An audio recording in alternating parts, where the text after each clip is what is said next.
Good, you're back. I'm Neom, and today's episode is about tea.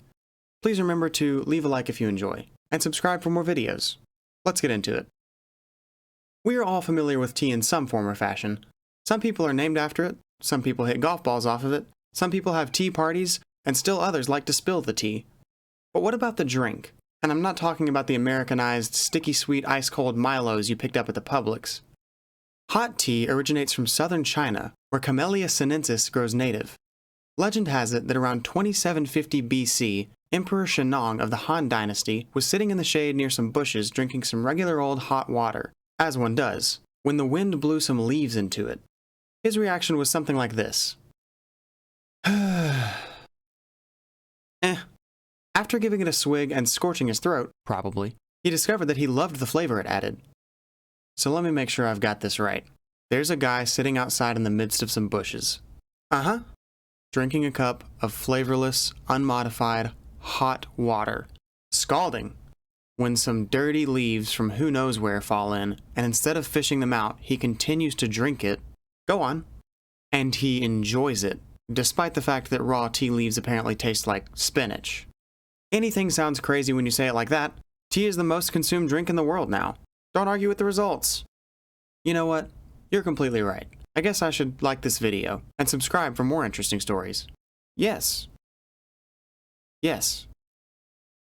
Anyway, the locals must have also had a taste for spinach because even though it was most commonly used for medicinal purposes at first, many others just enjoyed the flavor.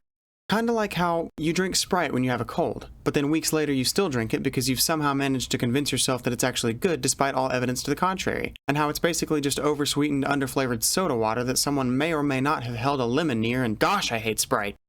What was this video about again? Oh, right. Eventually, the merchants of China started drying their tea leaves, which they found gave the tea a less bitter and more predictable taste. This was what is now known as green tea, and is the most commonly enjoyed tea in China to this day. The love of tea spread slowly over about 3,000 years. Over that time, it became associated with honor, care, and respect, and was a big hit in social gatherings. It even started being used in lieu of alcohol in things like funerals and offerings to deities. In the early 1600s, the Dutch caught a whiff of the stuff and began having it imported to the Netherlands, who would in turn trade it with the English just across the Strait of Dover. But in order for it to travel all the way from China to Europe without rotting, Chinese merchants would first have to roast the tea leaves. Tea may seem like a sweet companion, but it always leaves in the end. Look at how he just sits there and broods. Whoa, easy, Tiger. Don't strain yourself. No, not like that. Like this. This gave the tea a darker color, a stronger flavor, and a new name, black tea, which took England by storm. The English quickly adopted the new drink, mixing in milk and sometimes sugar, and it rapidly overtook coffee. The culture around tea in England became very strong, and remains so even now. About 200 years later, in the 1850s, the East India Trading Company began shipping the black tea all the way back to Asia, where it was traded to India through Sri Lanka. But of course, they too put their own spin on it, adding in spices like cinnamon, ginger, fennel, and others, resulting in the invention of chai tea. It has since then been India's tea of choice. And there are even more types of tea from even more nations, like oolong tea from Taiwan, or, my personal favorite, matcha tea from Japan, and its popularity continues to grow worldwide. Let me know your favorite tea in the comments.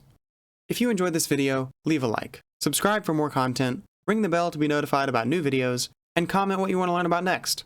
I'm Neom, and I'll see you next time.